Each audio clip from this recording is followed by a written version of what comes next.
Hey, welcome back to the Buick 55 special build, the POS special build. I have not done a video in a little bit because all I've been doing is cutting and welding on the floors, pretty much the same old that you already saw me do on the fronts. So I took some pictures. I'll show you what I got there going on and a little update on the status of the project.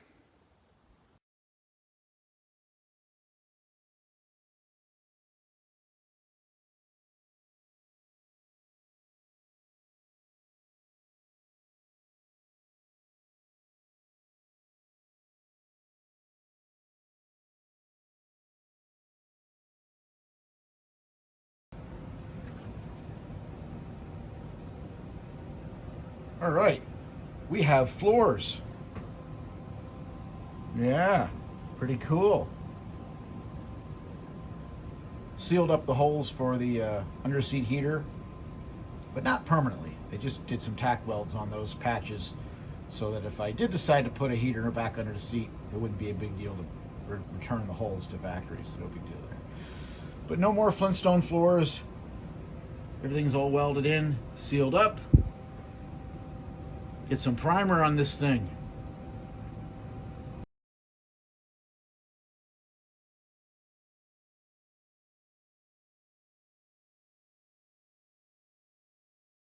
So now that the primer's down, we'll put some bed liner down on the floor.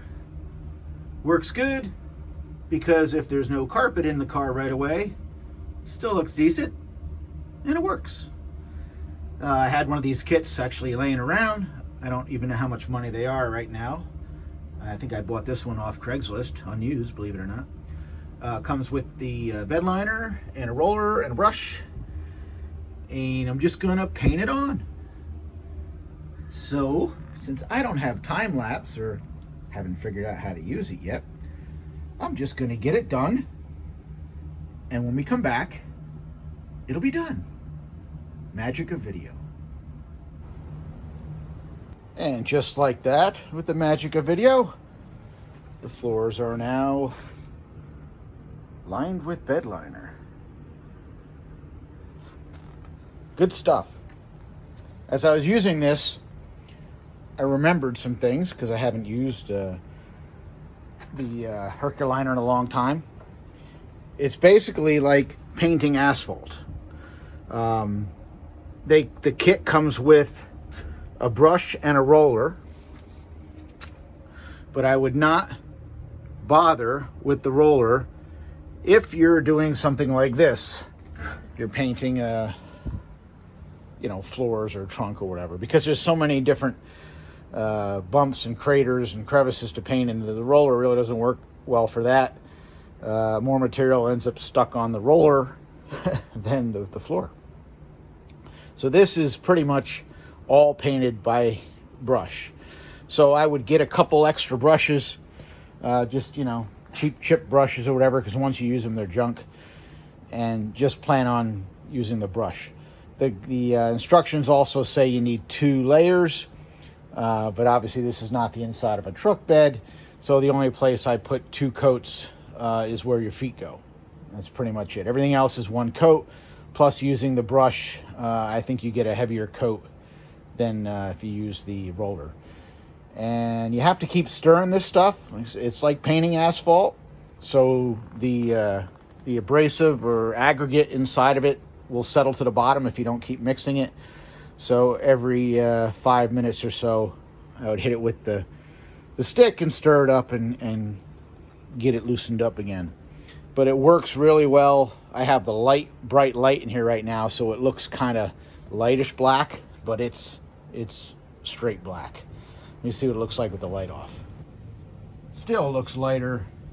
Still looks lighter in the video than it really is. It's jet black. Looks good. So now I have to let this dry. And I also put the stuff in the trunk. Trunk is now also completely done and lined with the bed liner, the Herco Liner. Works good. And what's nice about it is just comes in a can, so you can touch up with a brush anytime.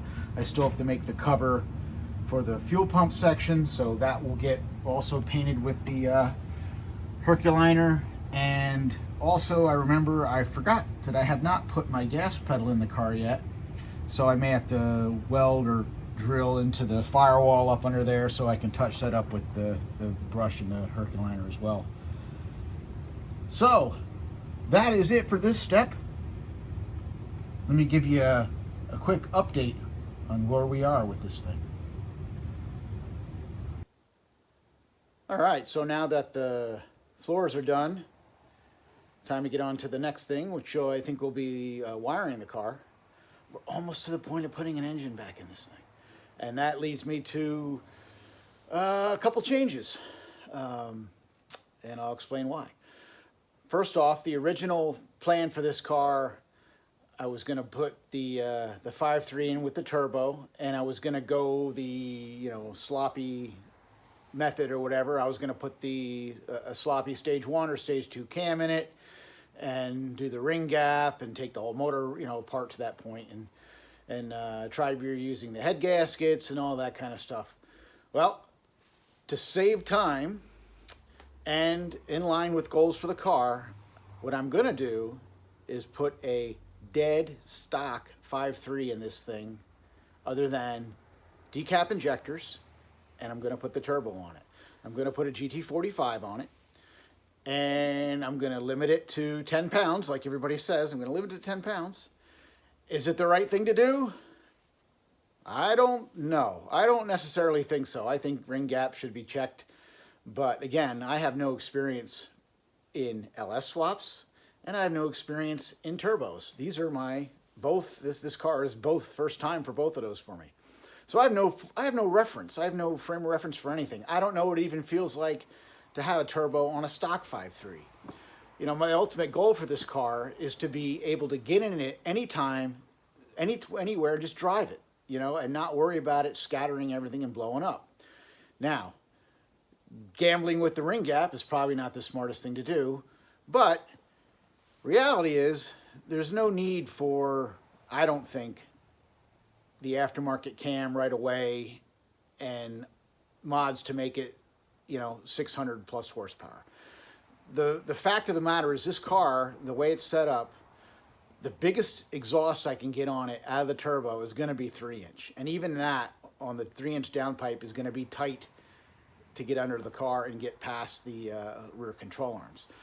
And there's no way I'm running a stack through the hood or through the fender. This is going to be a street car, and I go to work at 5:30 to 6 in the morning, so I can't have this thing loud as hell. It needs to be able to be driven at any time and not be a nuisance to society, right? Yeah, we'll see. Maybe burnouts won't be so bad. But, you understand where I'm going with this? The car is built for 500 horsepower, and I don't think I need a whole lot more. The other thing is combination, right?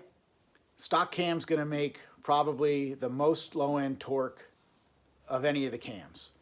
I'm running a turbo 400, so I'm not running overdrive, and that means I'm running my 273 gear, which is a highway gear, and the more low-end torque, the better. Low-end torque is what puts you back in the seat when you hit the gas, and I don't want to have to run the motor high to even need to get to the torque range. Now, again, I have no experience with the turbo. I have no experience with the Turbo LS. Am I totally off base here? I mean, does a 5.3 with a sloppy stage 2 cam make enough low-end torque that it doesn't matter and it doesn't feel like a dog down low? I don't know. But the bottom line is to save time, and also for a point of reference for myself, the first time the engine's going in here, it's going to be dead stock. And I'm not going to use the 5.3 that I originally showed in the previous videos from that 2001 truck, because although it had a good oil pressure, from what I remember, it still had a skip. It still had a miss, probably a dead injector, because those injectors were horrible. But if I have to take the heads off that thing, which I do because I want to check ring gap, and go through all that, I just want to move this car along. I want this thing driving, and I can do that after this car is running and driving. I have not done an LS harness pair down. I'm going to use a factory harness and cut it down myself. I want to do that first and make sure it works and the engine runs. I'm just trying to eliminate as many variables as possible. Again, I'm probably ranting, but I'm trying to cover everything. Again, because the original plan was, you know, tear the motor down, do that kind of stuff, and also rebuild the transmission and do all the mods everybody talks about online. And that's another variable. You know, it's like, it's just another thing that I don't want to deal with first time out. I want the car, hopefully, to run and drive. So the motor is going to be stock. We're going to put the turbo on. I'm going to try to limit it to I'm going to try to limit it to 10 pounds. And if the pig scatters all over the street, okay, whatever. Then the next one, we're going to check the ring gap and do it again. But I'm hoping that it won't, and it'll be okay. And as far as the transmission goes, I have a Turbo 400 that I showed in earlier videos. That was the one, it's an unknown trans that I was going to take apart. I'm not going to use it. I have another Turbo 400 that has been sitting in one of my barns for over 20 years on a dirt floor that was good at one point. So I'm going to put that one in and see if that works out okay. So the plan is, hopefully, if this will work out right, we'll use the stock 5.3, just have to change the oil pan, because I got to change the oil pan. Other than that, and the decap injectors, it'll pretty much be stock. Transmission, hopefully, will work out of the gate, so it won't be another thing to worry about. And the other thing I'm going to do here is the vehicle that I'm getting the 5.3 out that I'm going to use is actually a 2002 Tahoe, and it's a Z code, so it's flex fuel. So what I'm hoping is that I can put the flex fuel sensor in this thing with that harness and all from the Tahoe and enable flex fuel. Now, E85 is not common around here. I have an app on my phone to see where it is, and it's not all over the place around here, but it is available in some places. So it would be nice to be able to run it. So I think the 500 horsepower goal would be easily attainable even with the stock cam on E85. I don't know if it's attainable with pump gas, maybe at the crank. I don't think I can get 500 wheel on pump gas with a stock cam and a turbo. I don't know. I have not done it before, so I'm just not sure. I'm just being, you know, reasonable. But I think on E85, where the timing could be bumped up, I think it could get 500 wheel the stock cam. But anyway, that's the plan. So, or at least that's the first change. Instead of modifying the engine right away, we're going stock. Instead of modifying the transmission right away, I'm going to use one that I believe is good. Lastly, the other change. And it's not good to make changes to projects in the middle, but you know, things happen. It is what it is. I change my mind all the time. It is what it is, right? So the original plan for this car was to make it look dead stock, right? Hubcaps, keep the stock steering wheel, keep everything stock inside, and basically just look like a worn out POS, but stock. Well, I'm more of a hot rodder type guy, and I'm leaning more now toward making it look like maybe a worn out race car. You know, something just a little bit zoomy, a little bit more, not hubcaps. I'm thinking like rusty Krager SS's, not shiny ones, rusty ones. Like this car's been still sitting around for a long time. You know, just stuff like that. An old school 3-spoke steering wheel. I love the old, you know, black rim 3-spoke steering wheels from the old drag cars and the old hot rods. Love them. Put one of those in this thing. Put some gauges in it. I think I'm going to redo the dash instead of keeping the dash in a stock configuration. I think we're going to take the dash out and change the configuration on that dash. It'll still have the same frame, but I think I'm going to change the layout for the gauges. It also helps in the fact that if I move in that direction, I can lose the column shifter and maybe put like a, you know, a Quicksilver or something on the floor on a stand, something that's old school, but will let me manually shift this transmission because, you know, I don't know if it's going to end up getting a trans brake at some point or going full manual. Probably not, because I would like my wife to be able to drive it if she wants to drive it, and that means just throw it and drive and go. She can work at ratchet shifter, so that's no problem. So I'm thinking that helps as well, because column shifting, you know, if you're racing and trying to column shift, it's real easy to miss a gear and there's no detents or nothing. So that's what I'm thinking, more in that line of going. So the Corvette rallies would come off, hubcaps would not go on, and, you know, the shifter would go in.